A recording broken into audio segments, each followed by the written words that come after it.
오늘 함께 우리 새시대교회에서 예배드리는 모든 성도님들 진심으로 환영하고 축복합니다. 오늘 저는 먼저 기도하기라는 제목으로 말씀을 나누고자 합니다. 오늘 말씀을 보시면 주인공은 아하시야라는 왕입니다. 이 아하시야 왕은 북이스라엘의 8번째 왕이었습니다. 1절 말씀을 보시면 아합이 죽은 후에 모압이 이스라엘을 배반하였더라라고 되어 있습니다. 이 말씀을 잘 살펴보시면 지금 현재 이 아하시야가 왕이 되었을 때 북이스라엘의 상황이 굉장히 좋지 못했다라는 것을 알 수 있습니다. 국력이 약해지고 경제력이 쇠퇴하는 그러한 내리막의 길을 걷고 있던 나라가 북이스라엘이었습니다. 이때 아하시야가 이제 왕이 되었다면 해야 될 일이 참으로 많을 것입니다. 아버지를 대신하여 이제 자신이 8번째 왕이 되었다면 지금 쇠퇴해가는 그 북이스라엘을 다시 한번 성장할 수 있도록 여러 가지 정책도 펴야 되고 준비해야 될 것도 많지 않겠습니까? 그런데 이렇게 바쁘고 중요한 시기에 이 아하시야가 한 가지 불행한 일을 당합니다. 그것이 뭐냐면 자신의 왕궁 다락 난간에서 떨어져 가지고 병에 걸리게 되었습니다. 어떻게 하다가 다락 난간에서 떨어졌는지는 모르지만 아마도 부실공사가 아니었나 생각이 됩니다. 다락 난간에서 올라가 있을 때 그 난간이 무너져 내리니까 아마도 거기서 떨어져서 면역력이 약해져서 질병에 걸림으로써 아마 큰 중병을 앓게 되었던 것 같습니다. 자, 이런 상황에서 아하시야가 자신의 병이 참으로 중하다는 것을 깨닫고 이 병이 나을 수 있는지 아니면 내가 죽게 되는지 이것을 알고 싶어서 에그론의 신 바알세붑에게 자신의 신하들을 보내면서 내가 살지 죽을지 좀 물어보고 오라고 이렇게 아하시야가 명령을 내립니다. 에그론의 신 바알세붑이라고 한다면 이 바알이라는 뜻이 주인이라는 뜻입니다. 그리고 세붑이라는 뜻은 파리라는 뜻입니다. 날파리. 그래서 그거를 바알, 세붑을 합쳐서 부르면 날파리의 주인이다.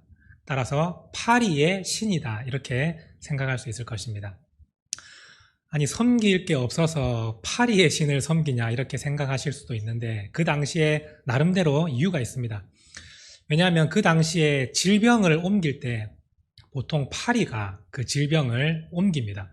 여러 가지 안 좋은 시체들이나 이런 질병이 많은 곳에 옮겼다가 사람들이 먹는 음식에 또 앉았다가 이러면은 그 질병이 사람에게 오지 않겠습니까? 그래서 그 질병을 막아주고 고쳐주는 신이 바알세붑으로 그때 당시 사람들은 여기고 있었던 겁니다. 이 아하시야는 에그론이라고 한다면 이제 블레셋의 하나의 도시를 의미합니다. 우리 한번 지도를 살펴보시면 블레셋이 북이스라엘 밑에 그리고 남유다의 왼쪽에 이렇게 블레셋이 이렇게 있는데 저 에그론이라는 곳이 블레셋의 하나의 도시 중에 하나입니다. 저 에그론에서 주로 바알세붑을 주된 신으로 섬기고 있었기 때문에 이제 아하시야가 저 에그론으로 가서 바알세붑에게 내가 살지 죽을지 한번 물어보고 오너라 이렇게 신하들을 보낸 것입니다. 하나님께서 이 모습을 보실 때 얼마나 어이가 없으셨을까요? 왜냐하면 북이스라엘은 조상 대대로부터 하나님을 섬기던 나라 아니겠습니까? 원래 이스라엘은 하나의 나라였는데 단지 지금은 분열이 되어서 북쪽과 남쪽으로 이렇게 나눠진 것뿐이지 원래 이스라엘은 아브라함 때부터 하나님께 선택받아서 하나님만 섬기는 그런 민족이었습니다. 그런데 이런 상황에서 하나님께 먼저 기도하지 않고 하나님께 제가 살지 죽을지를 물어보지 않고 왜 바알세붑에게 가서 그것을 물어보는지 하나님의 참으로 어이없으셨을 것입니다. 그래서 이 아하시야에게 말씀하실 때 이렇게 말씀하십니다. 3절에서 4절 말씀을 보시면 이스라엘에 하나님이 없어서 너희가 바알세붑에게 물으러 가느냐. 너는 지금 네가 걸린 병은 죽을 병이다. 너는 그 병에서 결코 살아남지 못한다. 네가 누워있는 침상에서 다시는 내려오지 못할 것이다. 하나님께서 이렇게 말씀하셨습니다. 그 병은 죽을 병이기 때문에 바알세붑에게 물으러 가든 안 물으러 가든 너는 죽게 된다라고 말씀을 하셨습니다. 아하시야가 이렇게 자신이 중병이 걸렸을 때 하나님께 묻지 아니하고 왜 바알세붑으로 물으러 갔을까요? 그 이유는 두 가지가 있습니다. 먼저 첫 번째는 이 바알세붑이 자신의 병을 고칠 수 있는 전문적인 신이라고 생각했기 때문입니다. 다락 난간에서 떨어져서 그냥 단지 팔이 부러지고 다리가 부러졌다면 아마 바알세붑을 찾지 않았을 것입니다. 왜냐하면 바알세붑은 질병을 전염병을 옮기는 그러한 신이었기 때문에 이 자신이 다친 곳이 질병과 그런 전염병과 상관이 없었다면 아마 또 다른 신을 찾으러 갔겠죠. 그런데 면역력이 약해서 병에 걸렸는데 그 질병을 자신이 살펴보니까 이거는 파리들이 옮겨서 질병에 걸리는 그 전염병하고 증상이 너무 비슷한 거예요. 그랬더니 이거는 바알세붑이 제일 잘 아니까 그 신에게 물으러 가야겠다. 이렇게 아하시야가 생각을 한 것입니다. 오늘 우리가 이 모습을 보면 참으로 어리석다라고 생각을 하시겠지만 그런데 우리의 모습 속에도 이러한 아하시야의 모습이 있습니다. 우리가 몸이 아플 때 여러분들은 어떻게 하십니까? 제일 먼저 자연스럽게 병원을 찾아갑니다. 왜냐하면 이 병을 잘 아는 사람이 의사이기 때문에 의사에게 가면 알아서 진단해주고 처방해주고 약을 주면 그거 먹고 나는 나을 수 있다. 우린 이렇게 생각하지 않습니까? 그래서 몸이 아플 때 하나님께 먼저 기도하지 아니하고 그냥 자연스럽게 의사를 찾아갑니다. 의사가 더 전문적이니까. 하나님께서 그 모습을 보고 뭐라고 하실까요? 너희에게 하나님이 없어서 나에게 먼저 묻지 아니하고 그렇게 의사를 찾아가느냐. 아마 똑같은 상황 아니겠습니까? 우리의 자녀들이 공부를 잘하지 못하고 학교에서 집중을 하지 못해서 성적이 계속 떨어질 때 우리는 먼저 기도하지 않습니다. 제일 먼저 좋은 학원이 어디 있는지 학원을 찾아다니고 지금 현재 제일 유명한 선생님이 누구 있는지 그 선생님을 찾으러 다닙니다. 학원을 찾고 과외 선생님을 찾고 그 전에 하나님께 기도하지 않는 그 모습, 아하시야하고 뭐가 다를 게 있겠습니까? 그 모습이 꼭 우리의 모습과도 같다는 것입니다. 취업을 해야 되는 학생들은 취업을 제일 잘하는 전문가에게 물으러 가고 투자를 해야 될 때는 투자 전문가를 찾아가고 하나님께 묻지 아니하고 전문적인 사람들을 찾아다니는 우리의 모습이 결국에는 지금 이 아하시야의 모습과도 너무나 똑같다는 것입니다. 하나님께서 그 모습을 보시고 우리에게도 똑같이 말씀하실 것입니다. 너희에게 하나님이 없어서 너희가 그런 다른 전문가들을 찾아다니느냐. 나에게 먼저 기도했더라면 너희의 인생은 바뀔 수 있었는데 아마 하나님께서 이렇게 말씀하시지 않겠습니까? 이 아하시야는 바로 이런 전문적인 것, 거기에 의지하려고 했기 때문에 하나님보다는 바알세붑에게 먼저 물으러 갔던 것입니다. 두 번째 이유는 이 아하시야가 하나님께 먼저 묻는 기도의 습관이 안 되어 있었기 때문입니다. 이 아하시야는 하나님께 한 번도 아마 물은 적이 없을 거예요. 태어나서 지금까지. 그런데 다른 신들을 찾아다니는 것은 여러 번 했을 것입니다. 그러니까 하나님께 묻는 습관은 되어 있지 않고 다른 신을 찾아다니는 것이 습관이 되어 있기 때문에 편하게 그러한 신들을 찾아다니는 것에 선택을 한 것입니다. 오늘 우리도 마찬가지입니다. 기도의 습관이 되어 있지 않으면 우리가 어려운 일을 만났을 때 먼저 기도가 안 됩니다. 결국 자기 혼자 스스로 그 문제를 해결해 보려고 애를 쓰고 이 일의 전문가들을 찾아다니다가 하다가 안 될 때 제일 마지막에 하나님께 기도를 합니다. 그때서야 내가 기도해야 되겠다는 생각이 드는 것입니다. 그런데 기도의 습관이 되어 있고 날마다 기도하는 사람은 어려운 문제를 만났을 때 제일 먼저 하나님께 기도합니다. 하나님께 도와달라고 이 문제를 어떻게 해결하면 좋겠냐고 하나님께 먼저 묻게 됩니다. 습관이 되어 있지 않으면 이것이 자동적으로 되지 않습니다. 지금 현재 군인들을 한번 생각을 해보십시오. 이 추운 날에 열심히 훈련을 하고 자신의 임무를 직접적으로 연습을 하고 훈련을 합니다. 왜 똑같은 것을 계속해서 반복하며 연습을 하겠습니까? 전쟁이 일어났을 때 이것을 직접 몸으로 연습을 하지 않으면 실제로 잘 안 되기 때문입니다. 머리로 아는 거하고 몸으로 익히는 거와는 완전히 다릅니다. 군인들이 앉아서 책상에서 내가 여기서 이쪽으로 이동하고 여기서 대포를 쏘고 이렇게 종이에다가 백날 그린다고 해도 실제로 총알이 날라오고 포탄이 떨어지는 전쟁 가운데 그게 실제로 몸으로 훈련되어 있지 않으면 할 수가 없습니다. 그와 마찬가지로 기도도 마찬가지입니다. 우리가 지금 날마다 내 안에 훈련을 하면서 기도의 습관을 들이지 않으면 어려운 일을 만났을 때 결코 기도가 먼저 되지 않습니다. 불이 났을 때 우리는 어떻게 해야 될지 잘 아실 것입니다. 먼저 가정에 불이 나면 빨리 소화기를 찾아서 그 불을 끈다. 이게 다 알지 않습니까?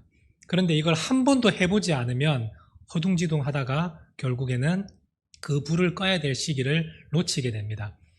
소화기를 사용하는 거 정말 쉬운 거 아니겠습니까? 그런데 실제로 불이 나면 그 소화기가 잘 사용이 안 됩니다. 여러분들은 아실지 모르겠습니다. 소화기를 사용할 때 제일 먼저 핀을 뽑아야 됩니다.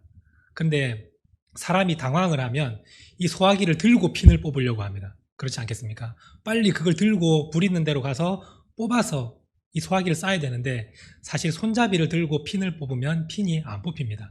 모르셨죠? 이걸 한 번도 해보지 않으면 실제 상황에서 되지가 않는 겁니다. 소화기는 땅에 내려놓고 몸통을 잡고 핀을 뽑아야 그 핀이 뽑아지거든요. 그리고 나서 사용을 할 수가 있는 것입니다. 이렇게 머리로 아는 거하고 실제로 몸으로 그것을 해보는 거하고는 천지 차이입니다. 오늘 우리가 이 말씀을 듣고 어려울 때 하나님께 먼저 기도해야 되는구나 라고 머리로는 알고 있지만 기도의 훈련이 되지 않으면 어려운 일을 만날 때 결국 또 기도하지 아니하고 내가 스스로 고생하고 노력하고 애쓰고 또 전문가들을 찾아다니며 그렇게 시간을 보내고 맙니다. 그리고 나서야 나중에 하나님께 기도했어야 되는데 뒤늦게 생각이 되는 것이지 먼저 기도가 안 된다는 것입니다. 아하시아도 기도의 습관이 전혀 되어 있지 않기 때문에 하나님께 물을 생각도 하지 못하고 있는 것입니다. 그래서 하나님께서는 이런 아하시아에게 너는 침상에서 내려오지 못하고 죽을 것이다 라고 말씀하셨습니다. 사실 그때라도 아하시아가 자신의 죄를 회개하고 하나님께 엎드렸다면 아직은 기회가 있습니다. 하나님께서 누구에게든지 심판을 말씀하실 때 즉시 바로 그 자리에서 심판하지 않으십니다. 먼저 책망을 하십니다. 왜냐하면 그 말이라도 듣고 회개하고 다시 돌아오라고 하나님은 그렇게 말씀하십니다. 니느웨 백성들에게도 40일 뒤에 너희들이 멸망할 것이다 라고 말했지만 그들이 회개하고 돌아오니까 하나님은 용서해 주셨지 않습니까? 이 아하시아가 너는 죽을 것이라는 말을 들었을 때 하나님 제가 잘못했습니다. 앞으로는 기도하는 사람이 되겠습니다. 라고 회개를 했더라면 하나님께서 그 병을 고쳐주시고 아마 북이스라엘에서 이렇게 훌륭한 왕이 있었다. 자신의 고집을 꺾고 하나님 앞에 겸비한 왕이 있었다. 이런 칭찬을 받을 수 있었을 것인데 성경을 읽어보시면 아하시아는 끝까지 하나님 말씀을 듣지 않았습니다. 그래서 그 결국은 하나님의 말씀대로 그가 죽었다라고 끝맺고 있습니다. 이 아하시아가 왕으로 있을 때가 2년밖에 되지 않았습니다. 2년 만에 그의 생명이 끝나고 죽고 말았던 것입니다. 하나님께 먼저 기도했더라면 아니면 뒤늦게라도 회개하고 하나님을 붙드는 그러한 삶이 되었더라면 이 인생은 완전히 달라졌을 것인데 끝까지 하나님을 의지하지 아니하고 기도하지 아니한 이 아하시아는 그냥 2년 동안 북이스라엘을 다스리다가 죽은 왕으로만 기록이 되어 있습니다. 오늘 우리는 이러한 아하시아와 같은 삶이 되지 않기를 바랍니다. 오늘 우리가 어려운 일을 만날 때가 있습니다. 그런데 그때에 먼저 하나님께 기도할 수 있는 성도님들이 될 수 있기를 바랍니다. 내가 스스로 해보려고 아무리 노력하고 애써도 결국 시간만 허비할 뿐이지 아무것도 되지 않습니다. 그런데 우리가 하나님께 먼저 기도하면 완전히 달라지는 것입니다. 예수님 시대에 예수님께서 제자들과 함께 배를 타고 갈릴리 바다를 지나가고 계셨습니다. 그때 예수님은 이제 배에서 잠을 주무시고 제자들만 이렇게 노를 저어서 항해하고 있었는데 그때 갑자기 풍랑이 닥쳐왔습니다. 그 풍랑을 불러서 성경이 기록하기를 광풍이라 이렇게 되어 있습니다. 이 광풍이라는 것은 이제 미칠 광자의 바람 풍자 아니겠습니까? 미칠 정도로 강한 바람이 갈릴리 바다를 불어닥친 것입니다. 그때 이 배가 거의 침몰할 정도로 바람이 불 때에 사실 제자들은 배에 대해서는 전문가들입니다. 갈릴리 바다에서 평생을 어부로 살았던 제자들이 많이 있는데 그들은 그 순간에 내가 한번 해보겠다. 야, 우리 이거 많이 경험했지 않냐? 라고 하지 않고 즉시 예수님께 달려가서 예수님을 깨우고 우리를 좀 구원해달라고, 도와달라고 요청했습니다. 그때 예수님께서 일어나셔서 바람과 바다를 꾸짖으시니 그 즉시 고요해지고 잠잠해졌다고 성경은 말씀하고 있습니다. 만약에 제자들이 자기가 한번 해보려고 했더라면 고생만 하고 결국 해결하지 못했을 것입니다. 그런데 예수님께 바로 달려가서 묻고 여쭙고 그리고 도와달라고 요청을 하니까 그 문제가 아주 평온하게 언제 그런 광풍이 불었는지 생각도 나지 않을 정도로 우리 주님께서 그 모든 바람과 풍랑을 잠재우셨습니다. 오늘 우리의 인생 가운데에서도 이런 광풍을 만날 때가 있습니다. 어떻게 이걸 해결해야 될지, 그리고 매우 두려운 가운데 우리가 처해질 그러한 위기를 만날 때가 있습니다. 그런데 그때 먼저 기도하시길 바랍니다. 내가 해보려고 하지 아니하고 전문가를 찾아보려고 하지 아니하고 하나님께 먼저 기도하는 성도님이 될 수 있기를 바랍니다. 하나님은 여러분들을 도와주시기를 지금 기뻐하시고 기다리고 계십니다. 그래서 이사야 41장 13절 말씀을 보시면 이렇게 되어 있습니다. 우리 함께 같이 읽겠습니다. 이는 나 여호와 너의 하나님이 내 오른손을 붙들고 내게 이르기를 두려워하지 말라 내가 너를 도우리라 할 것임이라. 지금 하나님께서 오른손을 이미 붙들고 계십니다. 하나님께서 오른손을 붙들고 내가 너를 도와줄 것이니까 두려워하지 말라고, 내가 너를 반드시 도와줄 것이니까 걱정하지 말라고 지금 여러분들의 오른손을 붙잡고 계시는데 그 손을 뿌리치고 내가 해보겠다고 더 전문가를 찾아보겠다고 돌아다닌 것이 얼마나 어리석은 일이겠습니까? 하나님은 지금도 여러분들이 인생의 풍랑 가운데 있을 때 이미 벌써 하나님은 여러분들의 오른손을 붙잡고 계십니다. 그 손을 여러분들도 붙잡고 하나님께 기도하면 하나님은 고요하고 잔잔하게 그 인생의 풍랑을 잠재우실 것입니다. 오늘 여러분들이 부디 그 하나님의 손을 놓지 마시고 하나님이 먼저 잡으신 그 손을 여러분들도 함께 잡고 하나님께 기도함으로 인생의 풍랑을 헤쳐가는 믿음의 성도님들 될 수 있기를 간절히 바랍니다. 기도하시겠습니다. 하나님 아버지 감사합니다. 오늘 우리를 주의 전에 불러주시고 먼저 기도할 수 있는 하나님의 말씀을 주심에 감사를 드립니다. 우리가 지금까지 살면서 하나님께 먼저 기도하지 아니하고 우리 자신이 먼저 해보려고 노력하며 전문가를 찾아다닌 우리의 모습을 주님께서 용서하여 주시고 이제는 앞으로 어려운 문제 가운데 하나님께 먼저 기도할 수 있는 우리가 될 수 있도록 도와주시옵소서. 하나님께서 우리의 손을 먼저 붙들고 계시고 내가 너를 도와주겠다고 하나님은 말씀하고 계십니다. 그 손을 뿌리치지 아니하고 우리가 그 손을 잡고 하나님께 도움을 구하고 하나님을 의지하는 믿음의 백성들 되어서 우리의 삶 가운데에 그리고 우리의 마음 가운데에 모든 공허함이 채워지고 요동치는 풍랑들이 잠재워지는 하나님의 은혜가 임할 수 있도록 도와주시옵소서. 감사드리며 예수님의 이름으로 간절히 기도드립니다. 아멘.